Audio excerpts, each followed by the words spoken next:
ஆண்டவரின் அருள்வாக்கு. பதிலுரைப்பான நம் பல்லவி. கிறிஸ்து நம்மை ஒளிமிக்க வருகிறார்.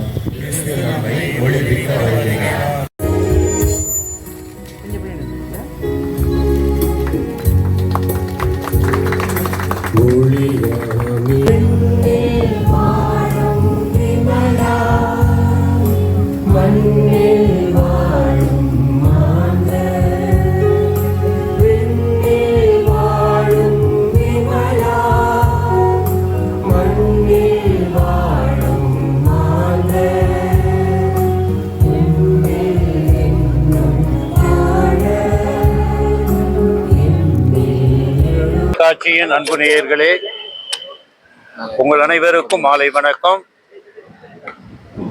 நம்முடைய புனித தோமா தேசிய திருத்தலத்தில் இருந்து நான் உங்களை சந்திப்பதில் பெரும் மகிழ்ச்சி அடைகின்றேன். இந்த மாலை பொழுதினிலே நம்முடைய பேராலயத்திலே வருகின்ற கிறிஸ்துவின் பிறப்பானது நமக்கு நம்பிக்கையின் ஒளியை தரவும் மகிழ்ச்சியின் ஒளியை தரவும் இன்று நாம் இந்த ஆலயத்தின் முன்பக்கத்திலே 30 அடி உயர்ந்த ஒரு கிறிஸ்மஸ் மரத்தை நாம் இங்கு அதை நட்டு அதற்கு ஒளியையும் எல்லாவற்றுக்கும் மேலாக நம்பிக்கையை தரும் ஒரு சின்னமாக அமைத்துள்ளோம் என்பதை கண்டு நான் பெரும் மகிழ்ச்சி அடைகின்றேன். எனவே இன்றைய தினத்திலே நாம் நம்பிக்கையின் மக்களாக இருப்பதற்கு இங்கு நிறுவப்பட்டுள்ள இந்த மரம் நமக்கு உதவியாக இருக்கும்.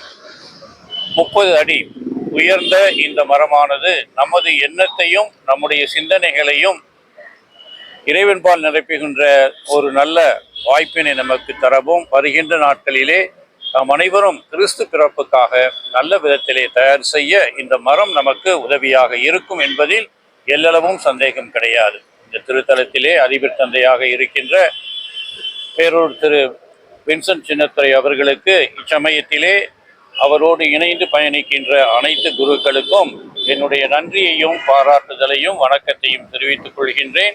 இது ஒரு அருமையான முயற்சி. இந்த முயற்சியின் மூலமாக நாம் பிறருக்கு ஒளியாக இருக்க, பிறருக்கு நம்பிக்கையின் கருவிகளாக இருக்க, எல்லாவற்றிற்கும் மேலாக அன்பின் சின்னங்களாக மாற இந்த கிறிஸ்மஸ் மரம் நமக்கு உதவியாக இருக்கும் என்ற எண்ணத்துடன் இதை நாம் இப்பொழுது மந்திரித்து இங்கு விளக்குகளை போட்டிருக்கின்றோம். எனவே நாம் அனைவரும் ஒளியின் மக்களாக, நம்பிக்கையின் மக்களாக, பிறரன்பின் மக்களாக மாற உங்களை அன்புடன் அழைக்கின்றோம். மீண்டும் உங்கள் அனைவருக்கும் என்னுடைய நன்றியும் வாழ்த்துக்களும்.